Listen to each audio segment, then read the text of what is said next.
house in Baltimore when I get together with Luke Jones after another tough night at the ballpark. Usually these kinds of losses don't come at home in front of the friends and family after a rain delay, Luke. But I hope that Monday night is rock bottom. Rock bottom would obviously be if they continue to play, 375 ball the rest of the way. But it's hard to replicate a loss of the magnitude and the lack of quality that the Orioles show on Monday night, especially when they had their number one guy going.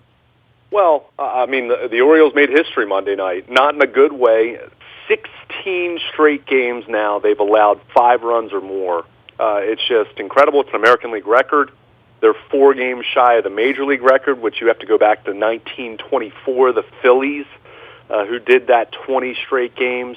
And by the way, I've seen their next 4 starters. They got a shot, Well, they do. at this point, when you're on this kind of stretch, you kind of just assume that it's going to continue until it doesn't. They got a good start from Ubaldo on Sunday, but then the bullpen wasn't very good behind him. And on Monday night, Dylan Bundy was okay for 3 innings statistically. I think anyone who watched it, lots of deep counts, command wasn't very good, stuff wasn't very crisp.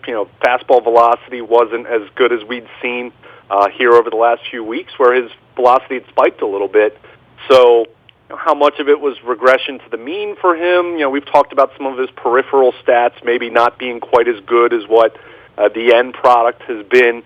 Well, he's not a dominating guy in that way. I mean, you don't see him and see Strasburg in the early, right. You don't see Fernando Mania here. You see a guy that you feel like can go out there and compete. And I don't know, what would you call him? A 2-starter, a 3-starter at this point? I mean, I think 2 would be generous at this point, at this early in his career. He's a major league pitcher, and he probably is the only one they have right now, so we sort of celebrate him. Well, he's been a legitimate major league starter. I think as the season's gone on, we've seen he's not striking a lot of people out, and has done a nice job with runners in scoring position, which that's something that's not always tenable over the long haul. But he's done a nice job. And look, you look at the end product for him right now. Even after Monday night, where the 4th inning things just completely unraveled for him, gave up 4 doubles. Walk, hit by batter. It was a hit by pitch. It was tough to watch, but a 3.72 ERA, honestly, going into the season, knowing everything else that they were counting on and knowing how big of a question mark he was, quite frankly. Remember, he really tired over the last 6 weeks or so of the season last year. I would say after Monday night, he still is a question mark. You know what I mean? I'm wondering what we're going to get in August after a game when he says, I had nothing. You know what I mean? Like, literally, he didn't have anything on Monday night. Yeah, but at the same time, that's something that pitchers go through. There are times when some of the best pitchers in baseball will go out there and have nothing. It's just the way it works. The fastball velocity wasn't as good, but his last few starts, his velocity actually been higher than it's been all year. So how much of it is you chalk it up to, he probably wasn't a 2.5 ERA pitcher based on the fact that he hasn't struck out a lot of people and has given up a few long balls here and there. How much of it's that? But the other thing we need to keep in mind here, and this is where it goes into more of what you said as far as what are we going to see the rest of the year and how do the Orioles proceed with him more importantly. He's already thrown 92 innings this year. That's 17 and 2/3 innings shy of what he threw all of last year. And I'm going to make a prediction. The next 92 innings won't be as good as the last 92. That's my prediction on this. I'm not convinced he's going to throw 92 more innings. Wow, okay. To be totally honest, especially if you get in a position where the Orioles are completely falling apart, which, let's face it, over the last 6 weeks, they have fallen apart. Yeah, they have FAL right now, so yes. Yeah. If that continues and they're 20 games out in August, I think you shut Dylan Bundy down for the rest of the year. From a standpoint of you got to look at the big picture instead of just trying to play out the string. We know what a lot of the, not necessarily all proven research, but a lot of the theories out there say about pitchers, young pitchers. You try not to go more than 30, 35, 40 more innings than they did the previous year. So you do the math on that one. Not saying that's what's going to happen because he ended up pitching more innings last year than anyone would have imagined, but I think that is a real consideration if this team's not going to be competitive come July and August, which the way it's looking, about the only saving grace you can say is, well, the rest of the wild card picture is not all that impressive with all the other teams in this mix. But when you have a team ERA of over 7 in June, when you have a team ERA that is now dead last in the major leagues, there's not a whole lot to be optimistic about. So I think that's not one starter. That's not on anybody. That's on everybody, right? Yeah, I mean, that's literally. on everyone, but the least of it on Dylan Bundy when you're talking about the starters. I mean, the reality is you can't expect this kid to be perfect. I mean, anyone who was expecting him just to have a 2.5 ERA all year, it's not really fair. I mean, at some point, it's like he can't carry the entire load by himself. Someone's got to give him some help. And you wonder how much of it is some of the pressure of that. So, dude, there's a point, though, he could have given up a solo home run to Encarnacion and gone 7 2/3 strong, and they still would have lost on Monday night. And that was the exact point that I made in my 12 thoughts on Monday night's game, which you can find at WNST.net right now. The reality is, as good as Corey Kluber was, Dylan Bundy could have been terrific on Monday night, and it still might have been a wasted effort. If you're gonna pick a night to stink, it wasn't a bad one to stink, right? Yeah, I mean, I feel like we're really grasping for these silver linings at this point. But this is where we are. Well, they stink all the way around, dude. I mean, their starting pitching stinks, their bullpen stinks, their depth stinks, their bench stinks, and right now their starting lineup stinks. And their ownership has stunk for 25 years, is Chapter 6 of the Peter Principles, if you read that this week. So, right now, I don't know where the saving grace is. I mean, I really don't. I mean, it's nice that Britton and O'Day are trying to make their way back, and they're trying to battle through this, but they really have all the smell of a bad baseball team right now in more ways than just, well, they're not getting good starting pitching, which is where this started a month and a half ago. Yeah, But it does start with the pitching, and I think a lot of this has been a trickle-down effect. I mean, they get Darren O'Day and Zach Britton back, well, then you can start throwing Michael Givens earlier in the game. You can throw Brad Brock a little bit earlier in the game. But you have to get to that point at least. You have to get to the 6th or 7th inning and be in the game. And there haven't been a lot of instances over the last 2 weeks where they've even been in that position. I mean, the thing that just gets me about this is it's not just that the pitching's been bad. It hasn't been competitive. I mean, there have been too many examples like Monday night where, and I get it. The offense had 3 hits. Corey Kluber completely dominated the Orioles. I mean, that's not, it's a former Cy Young Award winner. I'm not exactly stunned by that. But when you have guys that are not just, in the starting rotation, but different players that they've cycled in their bullpen, the Vidal Nuñez, Gabe Unoa, go through the list. There is no answer there. It has been so incredibly uncompetitive. I mean, they haven't even looked like major league pitchers. It's one thing to say, oh, that guy's not very good. And we've seen some guys like that over the last few years. I mean, T.J. McFarland had some stretches and some other long relievers that they've used. Mike Wright over the last couple of years. The Vanimal, remember him? Yeah, well, when I'm talking about good, I'm talking about guys who haven't been very good. He was good. And then there's what they've been seeing the last couple of weeks, where Vidal Nuñez struggles to even get it out, and gives up 5 or 6 runs over 2/3 of an inning. I mean, it's just completely unacceptable to see that. And Buck made the point after Monday night's game and said, "Look, we haven't sent anyone back down to the minor leagues that's pitched well." And that's something that they had done in the past. Keep in mind, there have been guys that have made starts or given them long relief outings over the last. Yeah, Donnie Hart was a little bit on a train up and back, and he was okay, right? I mean, yeah, I mean they've had guys that they've had to do that with. This year, Buck has kind of made an effort to try to push for if someone pitches well in long relief to try to keep them around if they can. Obviously they need to have coverage, but. It's one thing just to have fresh arms. It's another thing if they're going to get anyone out whatsoever, and that's where you're falling into this whole pattern of it hasn't just been bad, but it looks like junior high against the varsity. Yeah, and the other part of this is there's such an opportunity here for guys that are bouncing around and hanging on to other rosters to say, well, I'll go to Norfolk, and a month from now I'll be back in the big leagues, because that's the way all of these fringe guys look at it. And ditto for the young guys down at Bowie, even below, that if you flashed looking good 4 or 5 appearances in a row at any point in April or May, they would have given you a look here. I mean, we're now scraping the bottom of the barrel. I mean, literally, right? I mean, all of this is pasted together because they haven't been really good at drafting pitchers over the last 5 or 6 years. If they were, they'd have something better than what they have available right now.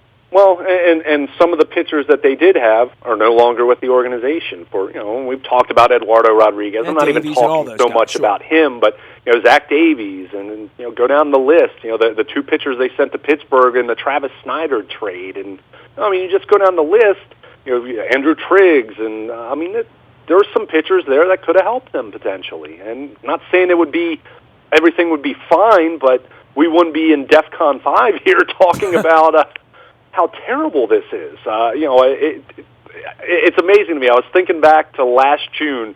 Remember, the Orioles set a major league record for home runs in June, and now you look at them, they have a 7+ ERA in the month of June, which is a full run worse than the 29th place team, which I think maybe San Francisco off the top of my head. But you go down the list, a lot of these guys are quad A, and maybe even quad A would be kind of pitchers, but even someone like a Vidal Nuno, this is a guy who's had some success in the major leagues. He had a 3.5 ERA for Seattle last year in 58 2/3 innings.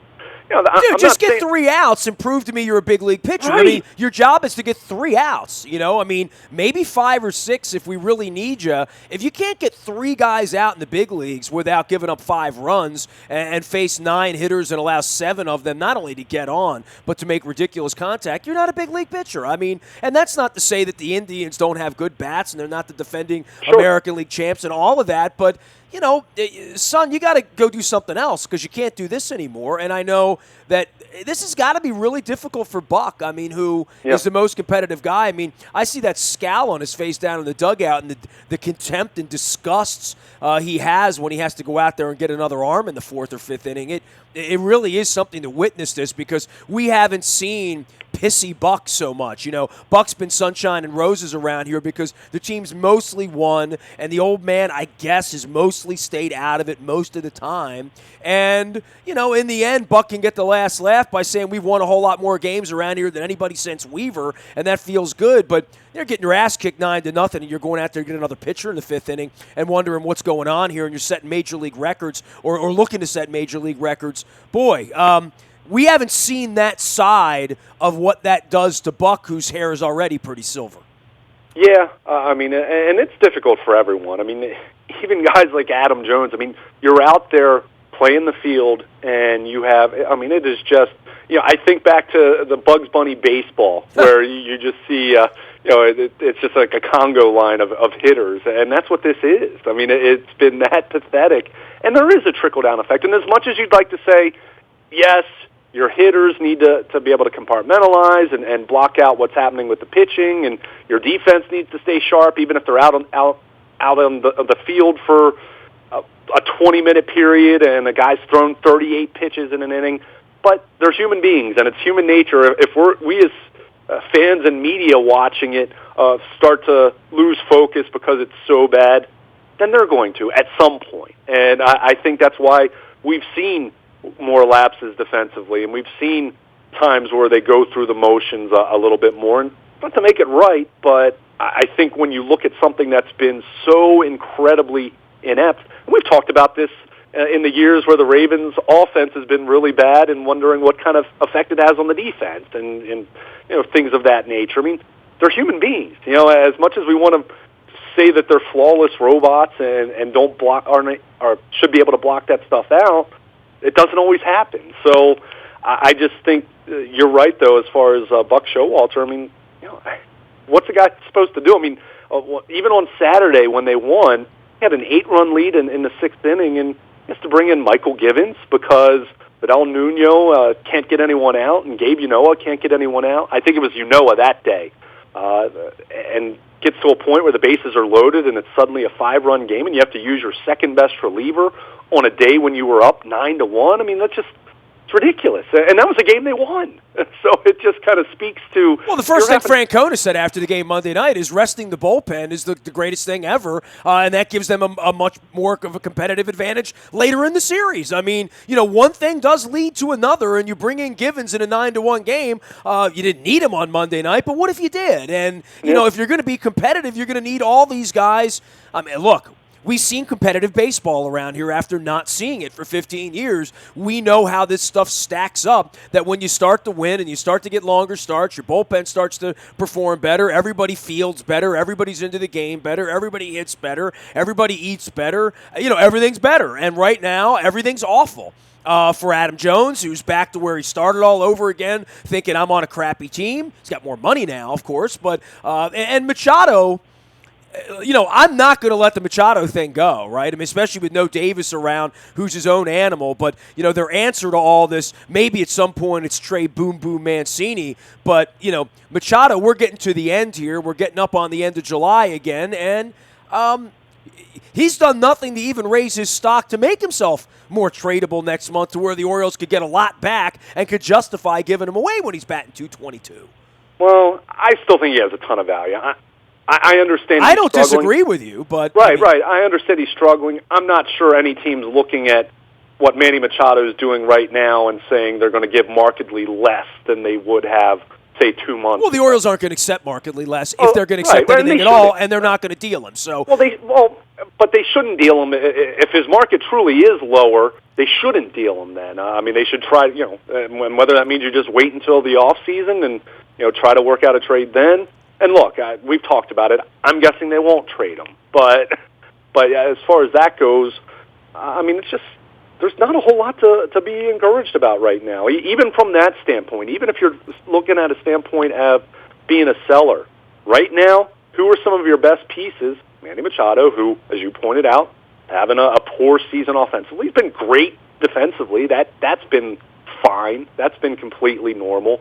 But I think all these pieces are dealable. I mean, other than Scope and Mancini, Bundy. I think everybody, someone would love to have Adam Jones for the next year and a half if you were to peddle him off. Someone would take Trumbo at this point. I don't know if someone would take Trumbo. Fair enough. Okay. 3 years, right. $37.5 million. Anyone could have had him really, right. or for just a little bit more than that. Don't get me wrong. There are guys that they can trade, but as far as who's going to really move the meter to get something of real value in return, it's basically Machado and Zach Britton if he comes back and can pitch for 3.5 weeks and show that he's really healthy. Now, again, I think we're wasting our breath even talking about that because I don't think that's going to happen. I could see them move a few pieces, but they're not going to be anything of significant return. I mean, could you... Well, then you really don't get help because I know none of us really believe anything's in Frederick that's going to be helping this team win next year or the year after, right? There could be a couple guys Cisco, here and there that might okay, fine, them. right? They talk a lot about him. It's not, the cupboard's not completely bare, but it's not like you have the Yankee system where there are guys, until Torres with the Tommy John surgery, unfortunate Tommy John surgery for an infielder, weird, yeah, right? and his left arm, too, I believe. Yeah, it was a sliding incident, right? Yeah. But my point, the point is, yes, they do have a couple potential pieces here and there. Chance Cisco comes to mind as someone who is relatively close, although he hasn't exactly put up eye-popping numbers at Norfolk. But, they have Cedric Mullins and we've talked about Sedlock. They have some guys, but again, none of these guys are stud top 10 prospects in baseball like we talked about Bundy a few years ago. Yeah, they're not Moncada. They're not Machado, right? Yeah, exactly. Are they not? Is one of those guys another Trey Mancini? Who knows? Trey Mancini's given them much more of an impact than anyone would have thought, say, a year ago or even 4 months ago.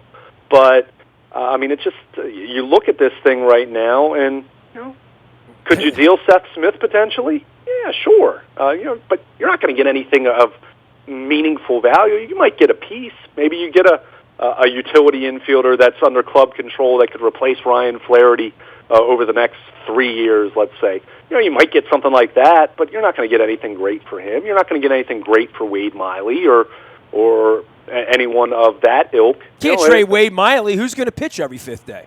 Well, at that point, if you're being a seller, who cares? If you've completely given up. So this summer is really going to suck for you and me, isn't it? Sitting here talking about this. This is moribund, to be honest with you. When they're losing 12, they have to start pitching a little bit better at some point. And that's not to say it'll be good. You've been saying that for 2 weeks. Well, but that's 2 weeks. I mean, you and I both know, this team played, they had the best record in baseball over the first 5 weeks of the season. So we know what the ebbs and flows of a season are. But that said, even when they start pitching better, that doesn't mean it's going to be good. That doesn't mean it's going to be good enough. I mean, it just means it's not going to be historically poor as it's been for 2.5 weeks now. I mean, this is a special stretch that they're through in a bad way. It's one thing to talk about a team that struggles over the course of 5 or 6 weeks. I mean, that happens. Even good teams struggle at times over the course of a season. But what they've done specifically over these last 16 games where they've given up 5 or more every single night, I mean, that is unique. That's an American League record. I mean, that is, you think back to 0-21 in 1988. You think back to the 4-32 finish in 2002. 2-16 start in 2010. Well, you also go back a couple of summers ago and you rack up those Julys and August and Septembers where they went a month without giving up 5 runs for any of their starters, right? I mean, literally, it was the exact opposite of what this is. I mean, this is really hard to do, right? I mean, history would dictate this. This is a special brand of bad. I mean, it's unique. I mean, I hate to use terms like special and unique talking about something that's so bad, but I'm going to quote you on that, a special brand of bad. I mean, I almost have the Ron Burgundy line where, if you saw Anchorman, when he's scolding his dog about eating an entire block of cheese, and he says, "I'm not even mad, I'm impressed." That's where I kind of feel with this Orioles pitching right now. I mean, it is so bad that you just have to kind of, I mean, it's amazing. It's truly incredible how horrendous the pitching has been, specifically over the last 2.5 weeks. I mean, it's been bad all year, but as I noted on Twitter during Monday night's game, it's not that this pitching has been bad. It hasn't been competitive. I mean, when you're giving up 10, 11, 12, 14 runs a night, I mean, that is so much worse than bad. Below the bar, as John Harbaugh would say. You can't even see the bar. Here's the bar, and then you're 20 feet below ground. I mean, that's how poor that's been. So it'll get better, at least in that context. Well, the numbers are here. I mean, I can read them off. 5, 6, 6, 8, 16, 14, 10, 6, 6, 5, 11, 7, 5, and 12. Those were the numbers. Mm-hmm. There's no 1s, 2s, 3s, or 4s in there. Yeah, I mean, when the best performances are giving up 5 or 6, I mean, what do you say? So, like I said, from that standpoint, it has only one way to go, and that's up, but that doesn't mean it's going up much. That doesn't mean that it's going to get better, meaning that things are fixed and they're going to start winning games. Ubaldo Jimenez has had their best start this month. Well, I mean, you look at their current starting rotation. As much as we complain about Ubaldo, and rightfully so, he has an ERA well over 6. There are 2 other starting pitchers in this rotation who have worse ERAs than that, and they are Kevin Gausman and Chris Tillman. They're 2 best pitchers a year ago. I mean, it just, how much of that can you plan for? Can't plan for Gausman. You can't, not in the offseason. The Gausman Tillman, thing. Yeah. Tillman, I think that there was enough there to say probably should bring in another starting pitcher, especially when they knew in December that he had a PRP injection. But even then, I wouldn't have predicted Tillman having an 80 ERA. I would have said either he's not healthy right now or 4.5 ERA, 5 ERA, which stinks, but you still have a chance to win most of the time if a guy's only going to pitch that poorly. Well, I was concerned enough about Tillman to say they would win 78 games. Yeah. And when you said why, I said because Tillman's not going to be there, and that's going to be a problem for them. I'm shocked that he's pitching. I'm not shocked that he's pitching poorly. I didn't think there was any chance he was going to come back May 15th and win a dozen games and make 24 starts and have an ERA of 3.3. I just didn't.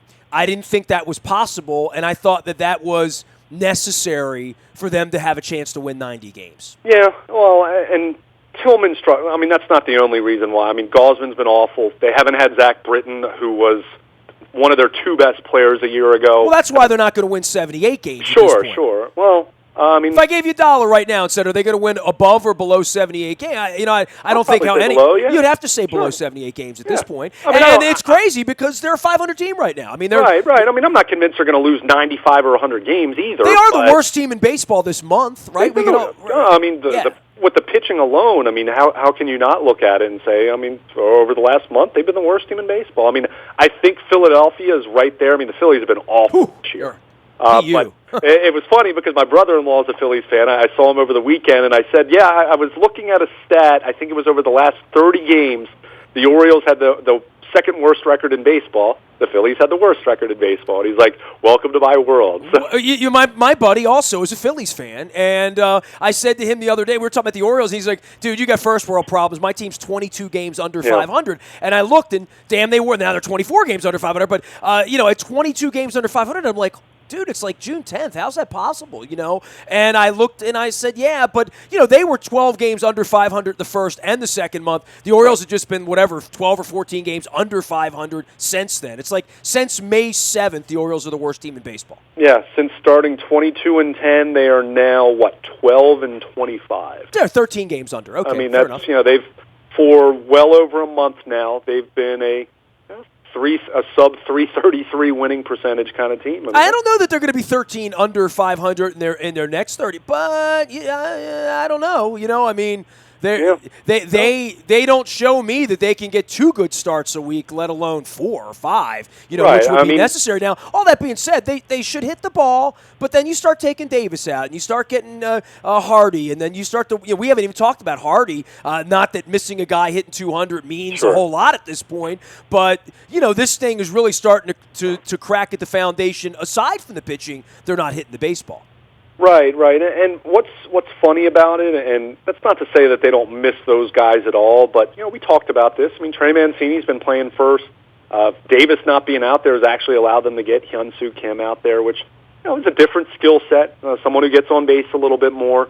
In the case of Hardy, they do miss some intangibles, but look, the value that J.J. Hardy once brought as a player is not the same value that he brings now. I swear to God, dude, when he would get up to bat, maybe it's his stance, he reminded me of the broken-down Brooks Robinson. I'm not being mean, but you go back and look at Brooks's at-bats in 74, 75, 70, at the end for Brooks Robinson, and the way he looked, the way his body moved, the way his bat moved, it looked like J.J. Hardy to me.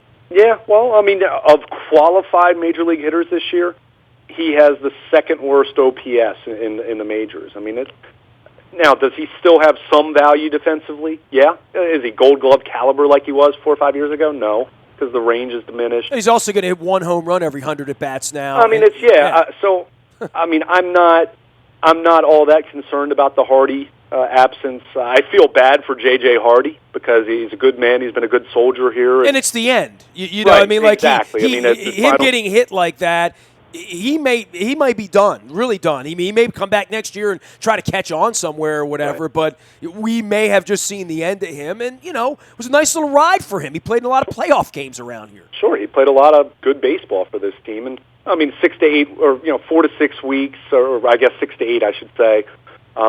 No, it is 4 to 6, but that's when he resumes baseball activity, so it's probably more like 6 to 8, realistically speaking.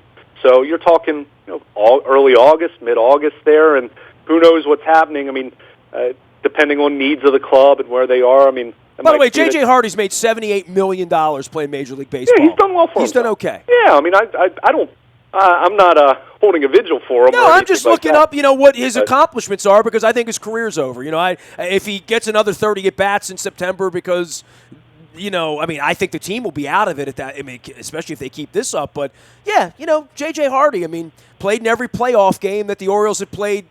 Since you hit puberty, quite frankly, right? Yeah, literally. Yeah. So we'll see him back at some point. But you wonder if seeing him play in any meaningful games, if that's happening. That's certainly not trending in the right direction. He'll be in the Oriole Hall of Fame, right? I would. Yeah. Oh, yeah. I would think it would have to be. I mean, a couple Gold Gloves, All-Star. Had the 3 straight seasons where he hit 20-plus home runs. I mean, he had a good run here. I mean, that was a really good acquisition made by Andy McPhail at the time. Considering what they gave up and what they got for him. So, this contract extension that Dan Duquette gave him, did it work out the way you would have liked? No. I mean, he hasn't been a 3-year, $40 million kind of player over the last 3 years. That's obvious. But they got plenty of good value for him. Well, the weird part is they could have moved Machado over to shortstop and just played him there the last 3 years and done something else at third base. Had they been more creative about it. But all that being said, I mean, it's not like J.J. Hardy mails it in. He was one of Buck's guys, and, God bless him. But, we're now getting to the end of Hardy. We're now getting to the end of Machado. We're getting to the end of this cycle for Jones and for a lot of these guys. And this is going to be – there are going to be a lot of tough talks you and I are going to have the rest of the summer because this team's not in it. And the quicker they figure that out and start putting a real game plan together moving forward, maybe it's a good summer for me to release the Peter principles. Who's making the decisions about when they're going to win again? Because right now, they better start be thinking about that. Because this notion that they're going to be the second wild card this year with this mess and salvage this thing, it's June. It's getting late, early, right? Well, you see how it plays out over the next 4 weeks. I mean, that's honestly, it's what you do. I'm not convinced that they're going to be this bad the rest of the year, but it's clearly not looking like a team that is going to be in serious contention. Now, does that mean they're going to completely fall out of the second wild card race?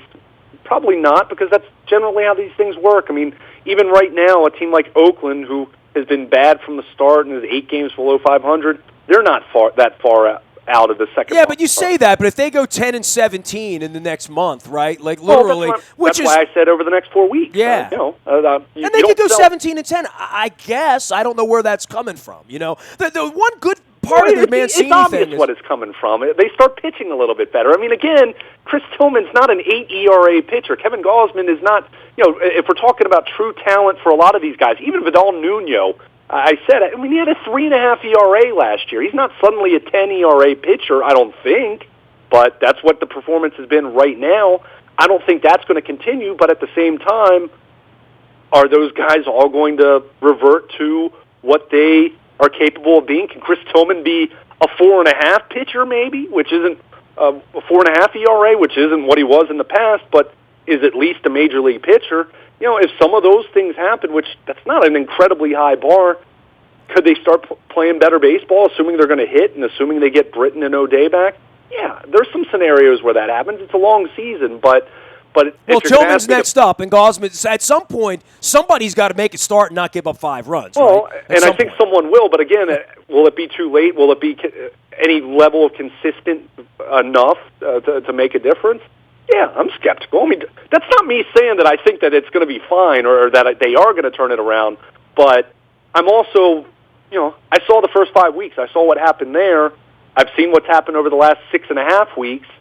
The true talent level of this team probably lies somewhere in the middle, and probably closer to the latter, based on what we've just seen statistically from this pitching staff. So, can they get on a roll and start hitting the ball? And we saw that against St. Louis over the weekend. And can they get O'Day? Well, they've won 5 games this month, and in those games they've scored 6, 9, 10, 15, and 8.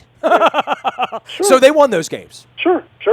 But O'Day could be back by the end of the week. Apparently, the throwing has gone well. We'll see what that means. We'll see if that lasts. We'll see if the pain in the shoulder stays away this time.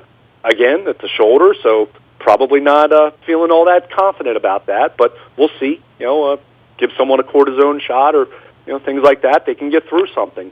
But Britton starting a rehab assignment in Aberdeen was rained out on Monday night. We'll see how quickly that progresses. Probably not going to be until maybe the first week of July, best case scenario for him. But they get a couple of those guys back. A couple guys start performing a little bit better.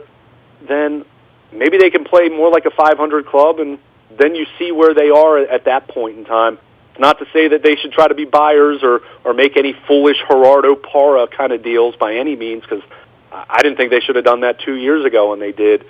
But you kind of see where it is. You see where the rest of all these teams that are bunched up right now. I mean, right now, the second wild card race, you're talking about Tampa Bay, 1 over 500. You're talking about Minnesota, 1 over 500. Kansas City, 1 below 500.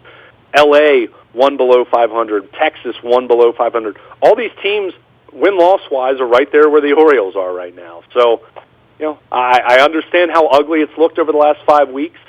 I'm not incredibly optimistic that it's going to get much, much better. I think it'll get a little bit better.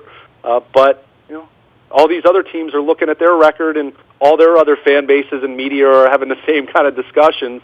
Of those teams I just mentioned, who's the team that you feel is going to really make a move? Well, Boston's made a move to kind of, be right there with New York right now. That's expected. But, was anyone expecting the Rays to be any good this year? Not really. Minnesota? Not really. Kansas City? Some people, but a lot of people not. And they're probably going to be sellers. Angels? They don't have Mike Trout, and they weren't going to be very good anyway. Texas? Probably surprising, but keep in mind, they had a bad run differential last year, despite the fact that they won so many close games, which is typically an indicator of that's not going to last, and there's going to be a market correction. So all these teams have flaws. Now, the Orioles' flaw has been way more defined and ugly over the last few weeks, but I don't know who to really handicap as a favorite there. I'm not saying the Orioles are by any stretch. Stink, stank, and stunk, and it's not even Christmas time. Yeah, so, parity, mediocrity, whatever you call it, it is where it is. And as horrendous as things have been for this team now for basically 6 weeks, they're right there for that wild card picture, which to me means they're probably even less likely to sell. And that's not to say that I think that's wise of them to feel that way, but that's typically how they've operated. Go back to 2 years ago, and I think knowing that they have a window that's closing here, I'm guessing they're going to try to ride it out and see if it gets any better. But, yeah, as bad as things have been for the Orioles these last several weeks, one game out of the second wild card right now. So it kind of tells you how mediocre the American League has been in general. He is Luke Jones. He is Baltimore Luke out on Twitter, as well as Luke at WNST.net. He will be continuing to hold the vigil for the 2017 Orioles at Camden Yards. The Wild Thing, Tomlin takes the hill for the Indians and Tillman this evening, and then on to Wednesday, it's Gosman and Carrasco, and Thursday in the end of the series. It is an evening game on Thursday night, Miley and Clevenger, and then the Orioles off to Tampa this weekend. You can find me out in the Bayou Toyota Audio Vault 24 hours a day from anywhere in the world on your mobile device. By downloading the TuneIn Radio app, we do come in crystal clear from wherever you are. The morning newspaper ships to your email inbox, courtesy of our friends at Planet Fitness and PlanetFitness.com, where it's still $10 a month to get in bikini shape. And don't forget, if there's any more breaking news, any more Norfolk shuttles, things happening, you'll get it first in the WNST Tech Service. That's all brought to you by Coons Ford of Security Boulevard. Nasty at WNST.net finds me. I've just released Chapter 6 of the Peter Principles. That is out at WNST.net right now. It is an unbelievable chapter about Davy Johnson and faxing the Baltimore Sun and the Washington Post. Go read it for yourself and learn the true history of the Baltimore Orioles and Peter G. Angelos, who was once a very available individual. Twitter, Facebook, LinkedIn, Snapchat, Instagram. I'm everywhere you are. And we are WNST.net, AM 1570, and WNST Towson, Baltimore. And we never stop talking Baltimore sports.